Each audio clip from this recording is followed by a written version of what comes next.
क्या आपने कभी सोचा है कि हमारे प्राचीन शास्त्र कलयुग के अंत के बारे में क्या संकेत देते हैं? ऐसे संकेत जिन्हें सुनकर मन सिहर उठता है। यह कोई कल्पना नहीं, कोई कहानी नहीं, बल्कि वे भविष्यवाणियां हैं जो युगों पहले हमारे धर्मग्रंथों में अंकित की गई थीं। आज हम उसी रहस्यमयी यात्रा पर निकलने वाले हैं, जहां जानेंगे कि कलयुग का अंतिम समय कैसा होगा। कैसा होगा वह मनुष्य जो धर्म, करुणा और मानवता को पूरी तरह भुला चुका होगा। हम यह भी जानेंगे कि स्त्रियों के विषय में श्री कृष्ण ने कौन से गूढ़ संकेत दिए थे, और सबसे बड़ा रहस्य, कब, कहां और किस प्रकार प्रकट होंगे भगवान विष्णु के 10वें अवतार भगवान कल्कि। आज की इस यात्रा में हम समझेंगे कि कैसे भगवान कल्कि अधर्म का संपूर्ण नाश कर सत्य, धर्म और न्याय से युक्त सतयुग की पुनः स्थापना करेंगे। हम देखेंगे उस नए युग की पहली झलक, जो कलयुग के विनाश के तुरंत बाद प्रकट होगी। साथ ही कल्कि पुराण में वर्णित कलयुग की कालगणना को भी समझेंगे कि यह युग वास्तव में कब समाप्त होगा। और अंत में एक ऐसा रहस्य जिसे बहुत कम लोग जानते हैं, भगवान कल्कि की लीला का अंतिम रहस्य। इसलिए मित्रों, आपसे निवेदन है कि इस यात्रा को अंत तक अवश्य देखें, क्योंकि जिन सत्यों से आज हम पर्दा उठाने वाले हैं, उन्हें अधूरा छोड़ देना मानो स्वयं को अज्ञान के अंधकार में ढकेल देना है। तो आइए आरंभ करते हैं यह दिव्य और रहस्यमय यात्रा। महाभारत के महासंग्राम के पश्चात जब द्वापर युग का अंत हुआ, तभी कलयुग का आरंभ माना गया। कहा जाता है कि उसी समय ब्रह्मा जी ने पृथ्वी से मुख मोड़ लिया। भगवान विष्णु का 10वां और अंतिम अवतार कल्कि अवतार कलयुग के अंतिम चरण में प्रकट होगा। शास्त्रों के अनुसार जब भगवान कल्कि श्वेत अश्व पर आरूढ़ होकर प्रकट होंगे, उसी क्षण से महाविनाश का आरंभ होगा, और उसी विनाश के बाद एक नई सृष्टि, एक नया युग सतयुग जन्म लेगा। जैसा कि स्वयं श्री कृष्ण ने गीता में कहा था, जब जब धर्म का पतन और अधर्म की वृद्धि होती है, तब तब मैं स्वयं अवतार लेता हूं। सतयुग, त्रेता और द्वापर, इन तीनों युगों में भगवान विष्णु के 9 अवतार प्रकट हो चुके हैं। मत्स्य, कूर्म, वराह, नरसिंह, वामन, परशुराम, श्रीराम, श्रीकृष्ण और बुद्ध। और अब शेष है कल्कि अवतार। मान्यताओं के अनुसार महाभारत युद्ध को लगभग 5100 वर्ष बीत चुके हैं, और तभी से कलयुग का प्रवाह चल रहा है। गरुड़ पुराण, विष्णु पुराण और कल्कि पुराण, इन सभी ग्रंथों में कलयुग के मानव व्यवहार, समाज और नैतिक पतन का विस्तृत वर्णन मिलता है। पुराणों में वर्णित कलयुग की तस्वीर आज के समय से इतनी मेल खाती है कि पढ़ने वाला स्वयं भयभीत हो जाता है। गरुड़ जी के प्रश्नों के उत्तर में भगवान श्री कृष्ण ने कलयुग की उन सच्चाइयों को उजागर किया था जो आज हमारे सामने जीवित रूप में दिखाई दे रही हैं। श्री कृष्ण कहते हैं, सतयुग, त्रेता और द्वापर के बाद आने वाला कलयुग अवधि में सबसे छोटा अवश्य है, लेकिन भय और अधर्म की दृष्टि से सबसे अधिक विनाशकारी होगा। जब कलयुग अपने अंतिम चरण में पहुंचेगा, तब धर्म का आधार पूरी तरह डगमगा जाएगा। सत्य, करुणा और मर्यादा केवल शब्द बनकर रह जाएंगे, और तभी भगवान की वह लीला प्रारंभ होगी जिसे शास्त्र महाप्रलय कहते हैं। श्री कृष्ण ने यह भी बताया है कि कलयुग में मनुष्य का आचरण कैसा होगा, उसके विचार कैसे होंगे, और उसका जीवन किन दिशाओं में भटक जाएगा। आइए इन संकेतों को विस्तार से समझते हैं। कल्कि देवाय नमः। कलयुग में शक्ति ही अधिकार बन जाएगी। जो बलवान होगा, चाहे वह किसी भी कुल या चरित्र का क्यों न हो, वही समाज का स्वामी कहलाएगा। धोखा, छल और पाखंड अपने चरम पर पहुंच जाएगा। सत्य बोलने वाला कमजोर समझा जाएगा और झूठ बोलने वाला चतुर। मनुष्य ऐसे साधनों और यंत्रों की उपासना करेगा जो उसे सुविधा दें, और धीरे धीरे वह इन्हें ईश्वर से भी ऊपर रखने लगेगा। व्रत, उपवास और धार्मिक नियम व्यवस्था नहीं, बल्कि व्यक्तिगत इच्छा बन जाएंगे। जो मन में आया वही धर्म कहलाएगा। विधि विधान और मर्यादा लुप्त हो जाएंगी। धन का प्रदर्शन बढ़ेगा। थोड़ी सी संपत्ति पाकर भी मनुष्य स्वयं को महान समझने लगेगा। धन कम उपयोग और अधिक दिखावे का माध्यम बनेगा। जिसके पास धन नहीं होगा वह अपमानित होगा। यहां तक कि पारिवारिक संबंध भी धन की कसौटी पर तौले जाएंगे। कलयुग में गौमाता का सम्मान समाप्त हो जाएगा। उसे माता नहीं, केवल उपयोग की वस्तु समझा जाएगा। सेवा नहीं, केवल लाभ देखा जाएगा। मनुष्य का समस्त ध्यान केवल धन अर्जन पर केंद्रित हो जाएगा। धर्म और सदाचार के लिए समय या रुचि शेष नहीं रहेगी। स्त्रियों के स्वभाव में भी बड़ा परिवर्तन आएगा। धर्म और शास्त्रों की मर्यादा कम होती जाएगी।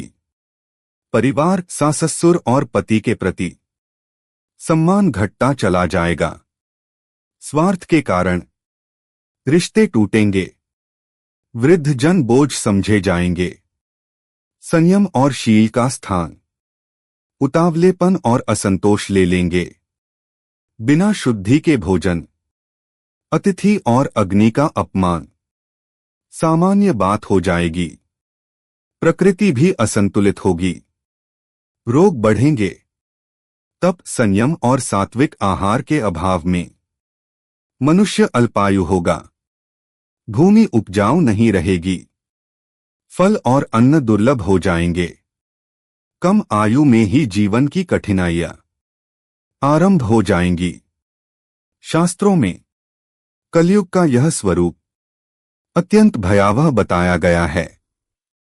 अब प्रश्न यह है, क्या इनमें से कुछ संकेत आज हमें दिखाई नहीं दे रहे? लेकिन यह तो केवल प्रारंभ है। महाभारत युद्ध की समाप्ति के बाद जब धर्मराज युधिष्ठिर हस्तिनापुर के सिंहासन पर विराजमान हुए, तब उनके मन में राज्य से अधिक सृष्टि के भविष्य की चिंता थी। द्वापर युग अपने अंत की ओर बढ़ रहा था। कलयुग के लक्षण स्पष्ट होने लगे थे। युधिष्ठिर बार बार यह सोचते, आने वाले समय में मनुष्य का जीवन कैसा होगा? धर्म किस अवस्था में रहेगा? इन प्रश्नों का उत्तर पाने के लिए उन्होंने अपने चारों भाइयों भीम, अर्जुन, नकुल और सहदेव के साथ भगवान श्री कृष्ण से मिलने का निर्णय लिया। जब युधिष्ठिर ने भाइयों को बुलाया तो अर्जुन ने चिंता भरे स्वर में पूछा, हे भ्राता, आप इतने उद्विग्न क्यों प्रतीत हो रहे हैं? क्या किसी शत्रु ने हस्तिनापुर को चुनौती दी है? यदि ऐसा है तो आज्ञा दीजिए, मैं स्वयं उसका अंत कर दूंगा। युधिष्ठिर ने शांत किंतु गंभीर स्वर में कहा, हे अर्जुन, मुझे तुम्हारे शौर्य पर पूर्ण विश्वास है। इस धरती पर कोई भी राजा हस्तिनापुर की ओर आंख उठाने का साहस नहीं कर सकता। पर मेरी चिंता किसी बाहरी शत्रु की नहीं है। तभी भीम बोले, बड़े भैया, आपकी चिंता देखकर हम सबका हृदय भी कांप रहा है। कृपया स्पष्ट बताइए, कौन सा संकट आने वाला है? युधिष्ठिर ने गहरी दृष्टि से कहा। हे भीम, तुम ठीक कहते हो। एक भयावह संकट सचमुच आने वाला है। मैं कलयुग के आगमन को लेकर चिंतित हूं।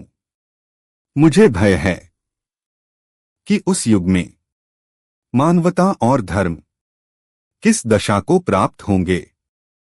मानव समाज किस दिशा में जाएगा? धर्म का क्या भविष्य होगा और सत्य का क्या अंत? इन्हीं प्रश्नों ने युधिष्ठिर के मन को व्याकुल कर दिया था। उन्होंने दृढ़ स्वर में कहा, इसी कारण मैंने यह निश्चय किया है कि अब हमें द्वारिकाधीश श्री कृष्ण के पास जाना चाहिए। इस चिंता का समाधान केवल वही कर सकते हैं। युधिष्ठिर की बात सुनकर चारों पांडव सहमत हो गए। अर्जुन ने कहा, आप ठीक कहते हैं भ्राता। इस समय श्री कृष्ण से अधिक ज्ञानी और भविष्यद्रष्टा इस पृथ्वी पर कोई नहीं है। हमें बिना विलंब द्वारिका प्रस्थान करना चाहिए। भीम ने भी उत्साहपूर्वक कहा, हे धर्मराज, मैं भी आपके साथ हूं। चलो हम सभी श्री कृष्ण से परामर्श लेते हैं। इस प्रकार निश्चय कर पांचों पांडव पवित्र नगरी द्वारिका की ओर चल पड़े। जब वे द्वारिका पहुंचे तो भगवान श्री कृष्ण ने उन्हें स्नेहपूर्वक स्वागत किया। श्री कृष्ण के समीप पहुंचते ही युधिष्ठिर ने उनके चरणों में शीश नवाया और कहा, हे केशव, आपको कोटि कोटि प्रणाम। भगवान श्री कृष्ण ने मंद मुस्कान के साथ कहा, धर्मराज युधिष्ठिर, द्वारिका में आपका स्वागत है। बताइए, आप किस उद्देश्य से आए हैं? युधिष्ठिर ने विनम्र स्वर में कहा, हे माधव, आप सर्वज्ञ हैं। द्वापर युग अब अपने अंत की ओर है और कलयुग के लक्षण स्पष्ट दिखाई देने लगे हैं। मैं यह जानना चाहता हूं कि कलयुग में मनुष्य का स्वभाव कैसा होगा, वह किस प्रकार के कर्म करेगा और ऐसे युग में मोक्ष का मार्ग क्या होगा। श्री कृष्ण ने गहरी दृष्टि से युधिष्ठिर को देखा और फिर गंभीर मुस्कान के साथ बोले, हे धर्मराज, आपकी जिज्ञासा उचित है। कलयुग के प्रभावों को समझना अत्यंत आवश्यक है, परंतु इसका उत्तर मैं तुम्हें सीधे नहीं दे सकता। यह सुनकर युधिष्ठिर चौंक पड़े। उन्होंने उत्सुकता से पूछा, हे केशव, यदि उत्तर सीधे नहीं मिल सकता तो हमें क्या करना होगा? आप किस प्रकार की परीक्षा की बात कर रहे हैं? श्री कृष्ण बोले, हे महाराज, तुम्हें और तुम्हारे चारों भाइयों को अलग अलग दिशाओं में स्थित घने और भयावह वनों में जाना होगा। वहां तुम कुछ अद्भुत और विचित्र घटनाएं देखोगे। जो भी अनुभव हो, वापस आकर मुझे बताना। तभी मैं तुम्हें कलयुग का वास्तविक स्वरूप समझा पाऊंगा। युधिष्ठिर ने हाथ जोड़कर कहा, जैसी आपकी आज्ञा केशव।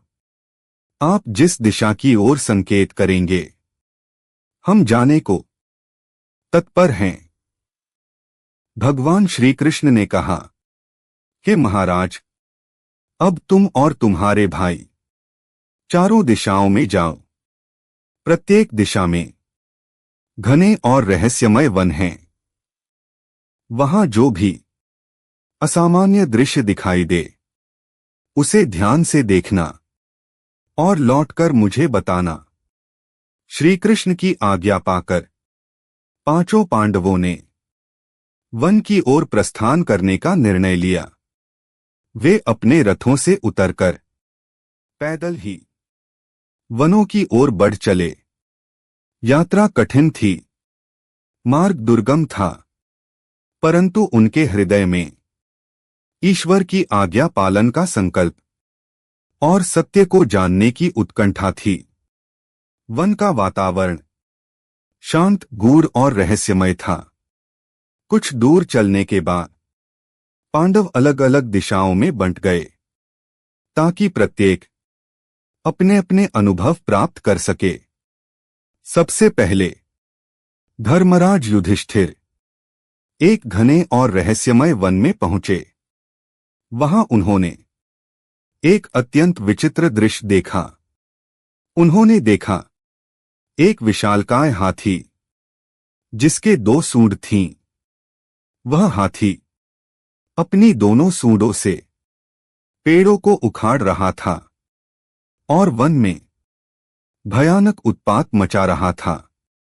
युधिष्ठिर यह दृश्य देखकर आश्चर्यचकित रह गए।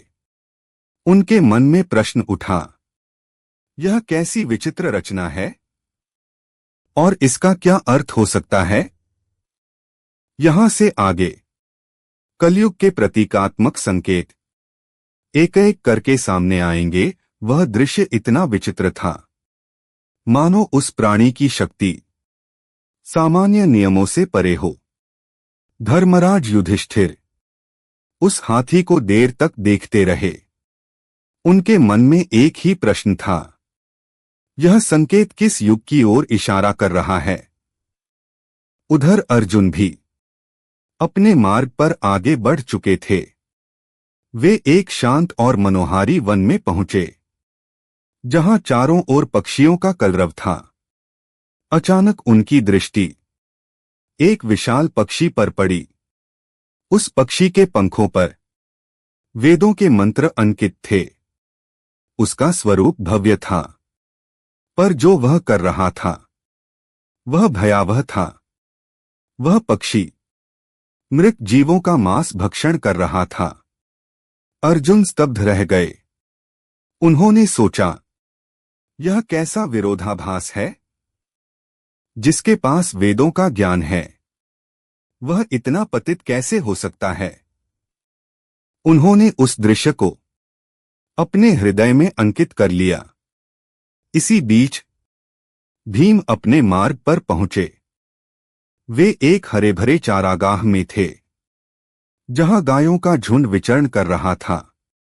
तभी उन्होंने देखा एक गाय ने बछड़े को जन्म दिया। प्रारंभ में वह दृश्य ममता से भरा प्रतीत हुआ, पर अगले ही क्षण वह ममता भयावह हो गई। गाय अपने ही बछड़े को इतनी तीव्रता से चाटने लगी कि वह घायल हो गया। भीम का हृदय कांप उठा। उन्होंने सोचा, यह कैसी ममता है जो रक्षा के स्थान पर पीड़ा दे रही है? उधर सहदेव एक शांत जलाशय के पास पहुंचे। वहां उन्होंने 7 कुएं देखे। 6 कुओं में जल लबालब भरा था, परंतु बीच का कुआं जो सबसे गहरा था पूरी तरह सूखा पड़ा था। यह दृश्य सहदेव को भीतर तक झकझोर गया। उन्होंने मन ही मन सोचा, जो सबसे गहरा है वही खाली क्यों है? अंत में नकुल अपने मार्ग पर पहुंचे। वे एक पर्वतीय क्षेत्र में थे। ऊंचे ऊंचे पर्वत और सघन वनस्पति चारों ओर फैली थी। तभी उन्होंने देखा एक विशाल शिला पहाड़ से नीचे लुढ़क रही है। वह शिला अपने मार्ग में आने वाले बड़े बड़े वृक्षों को उखाड़ती चली आ रही थी। पर जैसे ही वह एक छोटे से पौधे के समीप पहुंची, उसे स्पर्श करते ही वह शिला स्थिर हो गई। नकुल यह देखकर अवाक रह गए। उन्होंने सोचा, जो छोटे और सरल हैं उनमें इतनी शक्ति कैसे?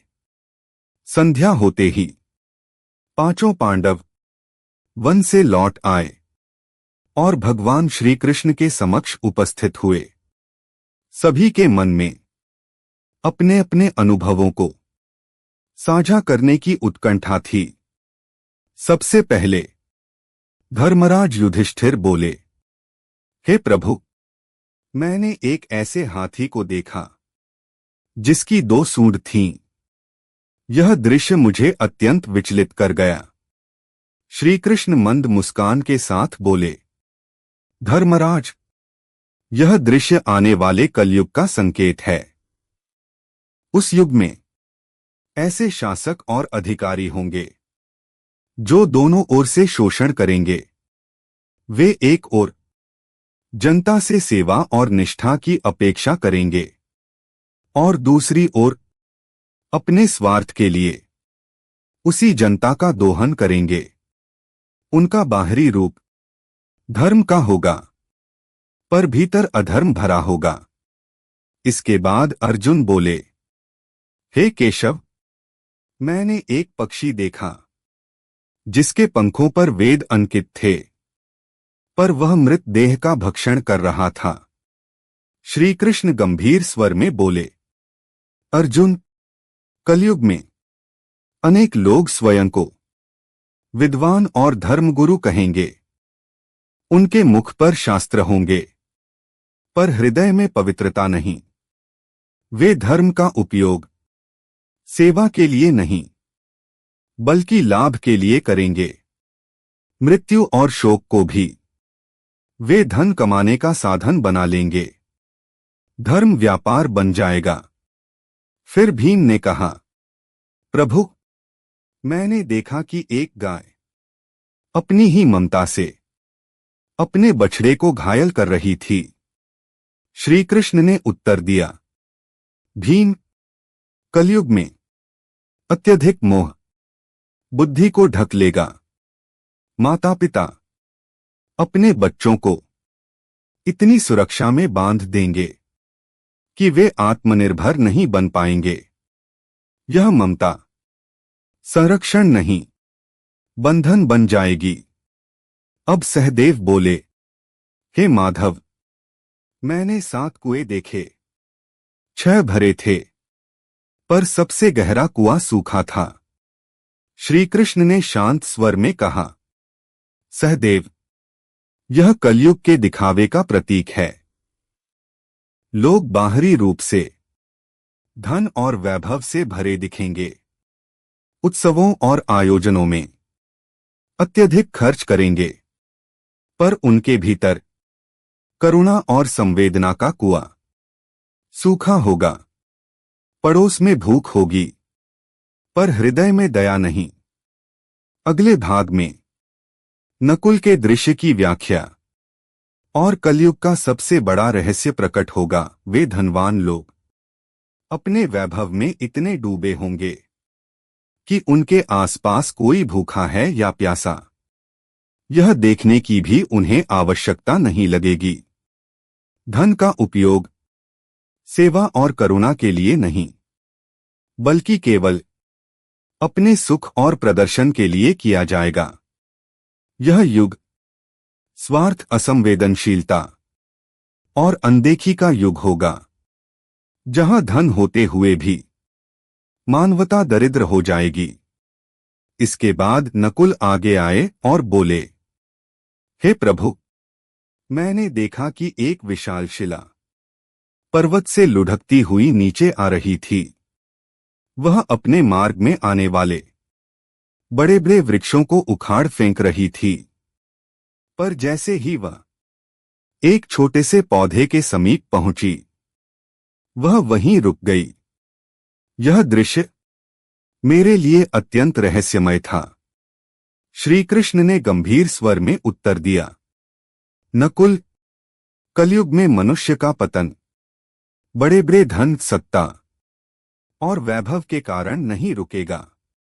भौतिक सुख उसे बचा नहीं पाएंगे, परंतु यदि मनुष्य अपने हृदय में ईश्वर का नाम और सच्ची भक्ति का बीज बो दे, तो वही छोटा सा पौधा उसके जीवन को संभाल सकता है। हरि नाम की शक्ति इतनी महान है कि वह पतन की सबसे भारी शिला को भी रोक सकती है। यही कलयुग का सबसे बड़ा सत्य है। श्री कृष्ण के इन वचनों को सुनकर पांचों पांडव गंभीर चिंतन में डूब गए। उन्हें भविष्य की एक झलक दिखाई दे चुकी थी।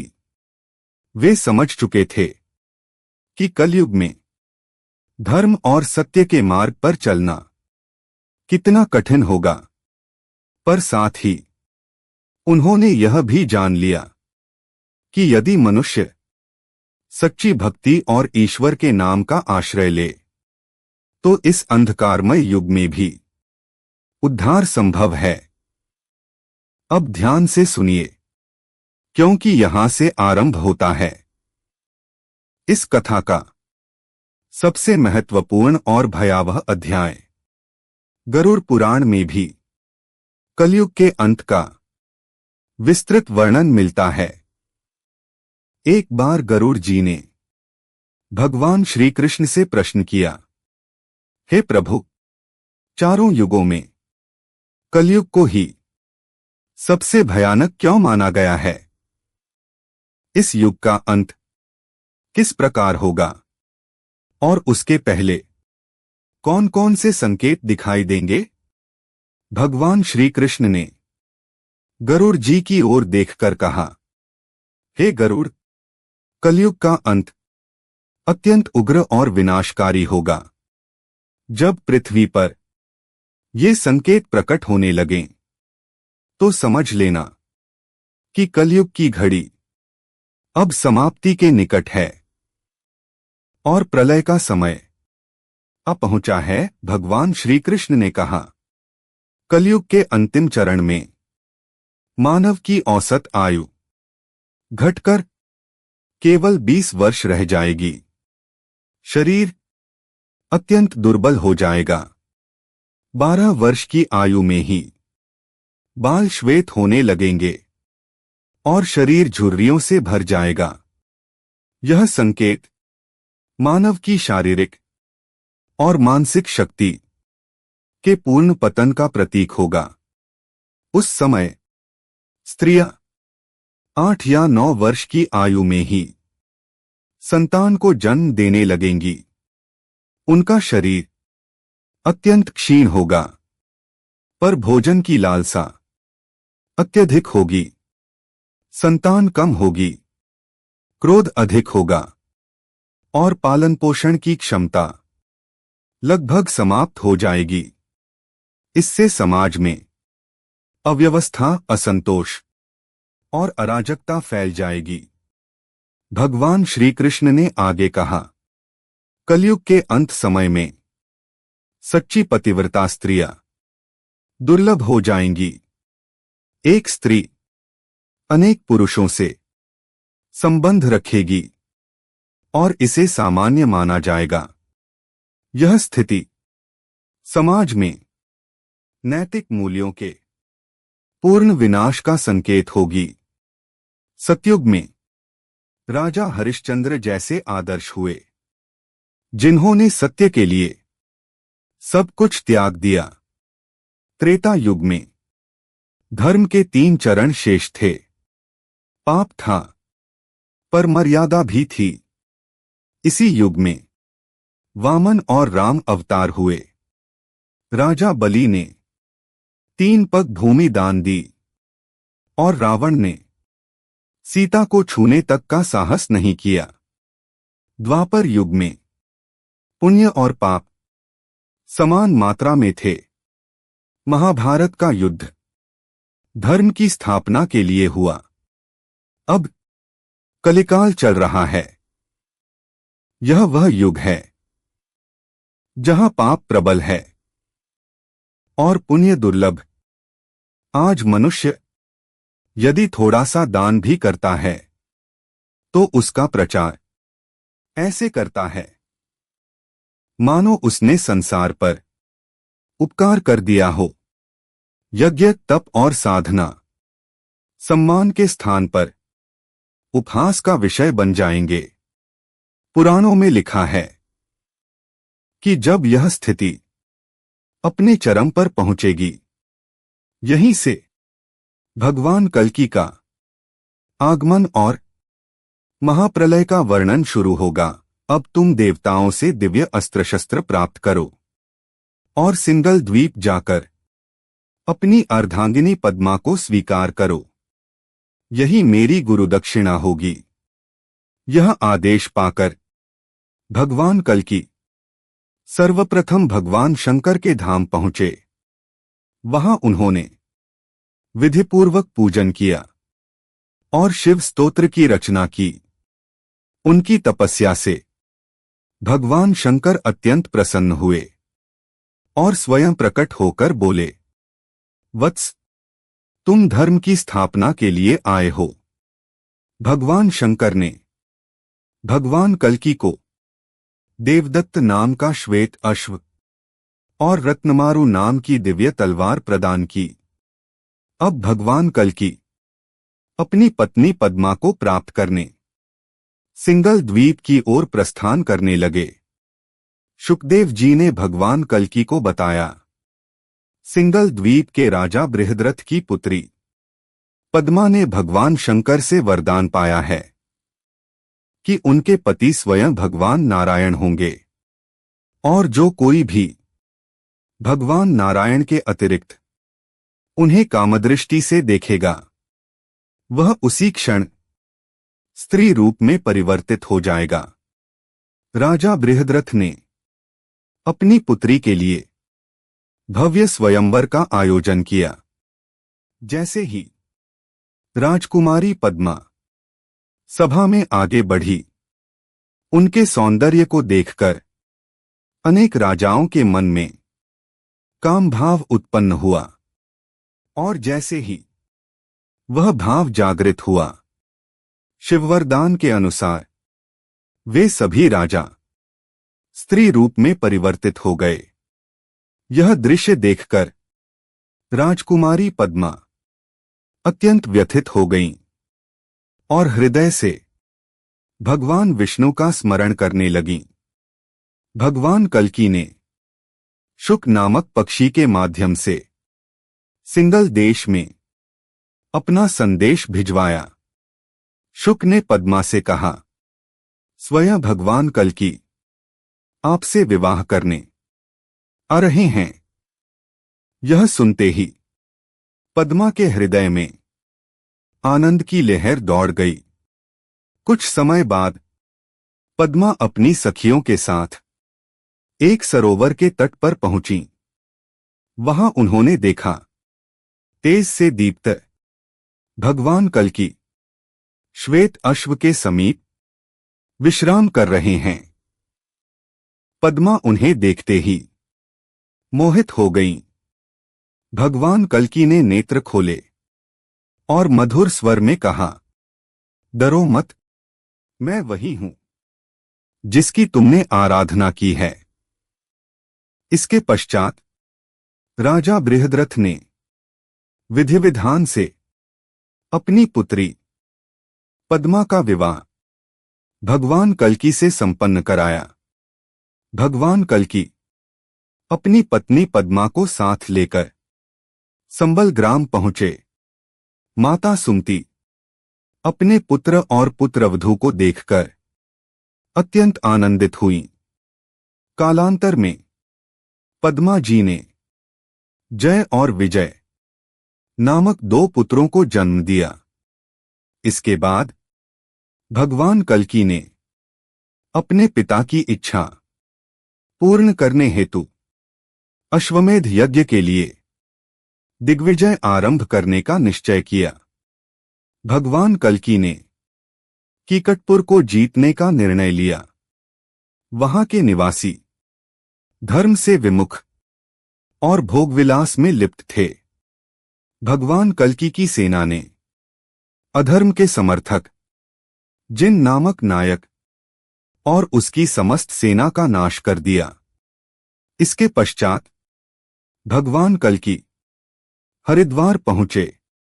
वहां सत्युग और धर्म ब्राह्मणों के वेश में उनसे मिलने आए। उन्होंने व्यथित स्वर में कहा, हे प्रभु, कलियुग के राक्षस कली ने हमें बंदी बना रखा है। साधु, संत और धर्म सब पीड़ित हैं। भगवान कल्कि ने आश्वस्त करते हुए कहा, डरो मत, अब सतयुग का उदय अवश्यंभावी है। इसके बाद भगवान कल्कि धर्म के साथ राक्षस कली के निवास स्थान पहुंचे। वह स्थान अंधकार, दुर्गंध और भूत प्रेतों से भरा था। जब कली को भगवान कल्कि के आगमन का समाचार मिला तो वह अपने वाहन उल्लू पर सवार होकर युद्ध के लिए निकल पड़ा। भगवान कल्कि ने धर्म के साथ उसके विरुद्ध महासंग्राम आरंभ किया। कली की सेना में कोक, विकोक और अनेक अधर्मी शक्तियां थीं। यहीं से कलयुग के पूर्ण विनाश, कली के अंत और सतयुग की स्थापना का अंतिम अध्याय आरंभ होगा। जब कलयुग का अंत होगा और राक्षस कली का पूर्ण विनाश हो जाएगा, तब ब्रह्मा जी पुनः सृष्टि की रचना करेंगे। इसी के साथ एक नए युग का आरंभ होगा, सतयुग। सतयुग वह काल होगा जब समस्त देवता फिर से पृथ्वी पर निवास करेंगे। भगवान कल्कि अधर्म का नाश कर नए धामों और धर्मस्थानों की स्थापना करेंगे। अब प्रश्न उठता है, सतयुग कैसा होगा? शास्त्रों के अनुसार सतयुग की अवधि चारों युगों में सबसे अधिक होगी। कुल अवधि 17,28,000 वर्ष। इस युग में मनुष्य की औसत आयु 1,00,000 वर्ष तक होगी। मानव शरीर अत्यंत शक्तिशाली और दिव्य होगा। मनुष्य का कद लगभग 21 फीट तक होगा। यहां ना कोई रोग होगा, ना असमय मृत्यु और ना ही कोई शारीरिक या मानसिक पीड़ा। सतयुग की सबसे आश्चर्यजनक बात यह होगी कि लोग मन के माध्यम से संवाद कर सकेंगे। ना शब्दों की आवश्यकता, ना भाषा की सीमा। हृदय से उठी भावना सीधे दूसरे के हृदय तक पहुंचेगी। यहां कोई छल नहीं होगा, कोई झूठ नहीं होगा। पूर्ण धर्म और शांति का युग। सतयुग पूर्ण सत्य, धर्म और शांति का युग होगा। हर मनुष्य दिव्य गुणों से युक्त होगा।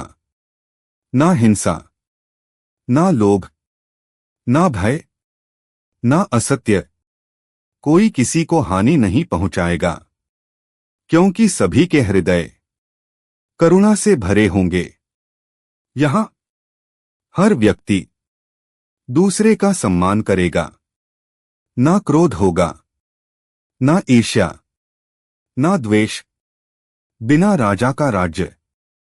सतयुग में कोई राजा नहीं होगा, क्योंकि हर मनुष्य अपने कर्मों का स्वयं राजा होगा।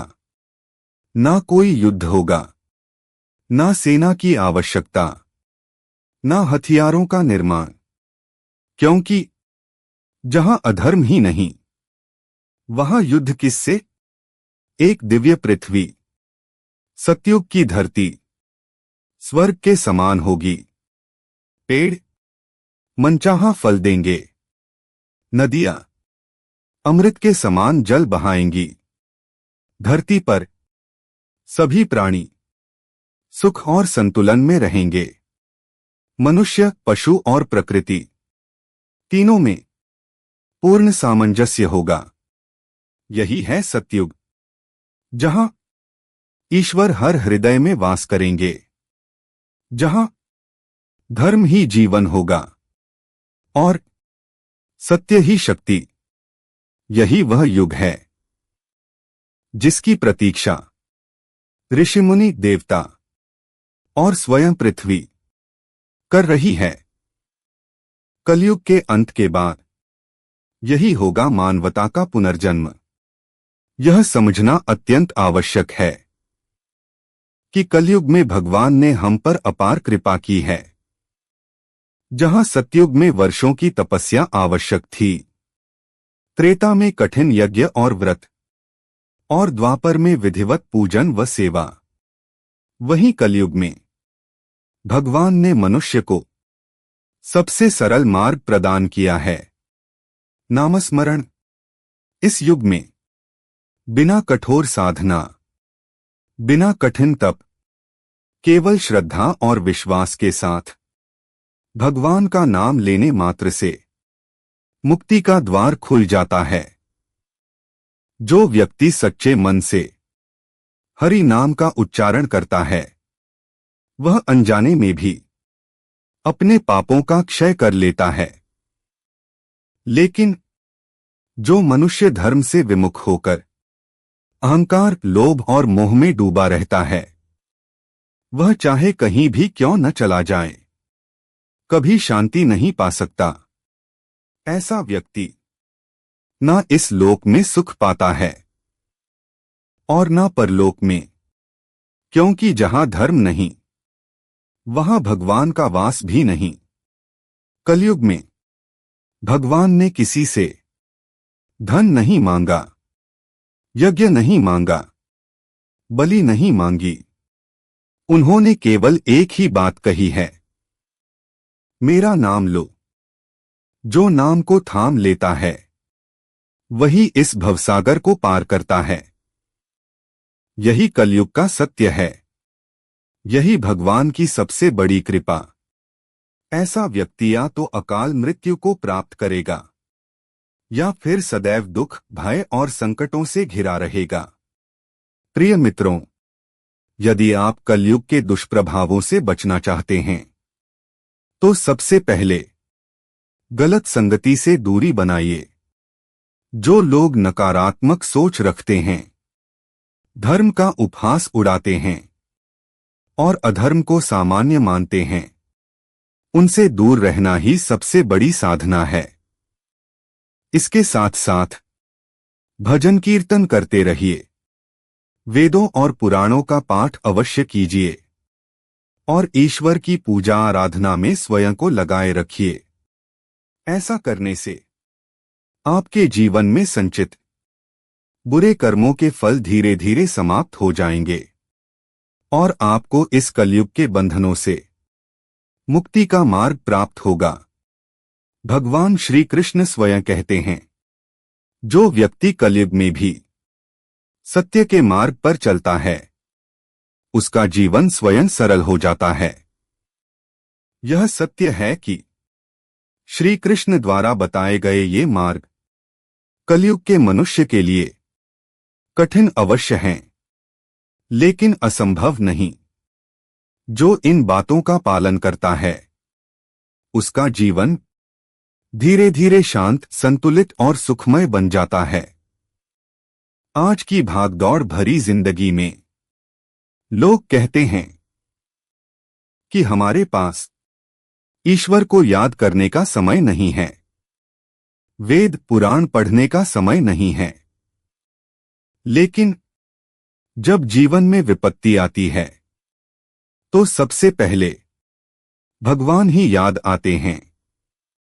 यदि मनुष्य सुख के समय भी भगवान को स्मरण करता रहे, तो उसे विपत्ति के वे दिन कभी देखने ही नहीं पड़ेंगे। मित्रों, इस वीडियो में दी गई बातें इतनी गहन और गूढ़ हैं कि केवल एक बार देखने से पूरी तरह समझ पाना संभव नहीं। इसलिए आपसे निवेदन है कि इस वीडियो को 2 से 3 बार ध्यानपूर्वक अवश्य देखें, ताकि इसका ज्ञान आपके मन और चेतना में गहराई से उतर सके। यदि आपको यह वीडियो पसंद आई हो, तो इसे अधिक से अधिक शेयर जरूर करें, ताकि यह ज्ञान और लोगों तक पहुंच सके। यदि आप भगवान कल्कि की संपूर्ण जीवन कथा जानना चाहते हैं, तो कमेंट में पार्ट 2 जरूर लिखिए। कमेंट में अपने विचार भी साझा करें। हमारे चैनल पर ऐसी ही कई महापुराण और कथा आधारित वीडियो पहले से उपलब्ध हैं। उन्हें भी अवश्य देखें और अपने ज्ञान व भक्ति को और बढ़ाइए। और अंत में अपने इस प्यारे चैनल घनश्याम दी वॉइस को सपोर्ट जरूर करें। जय सनातन।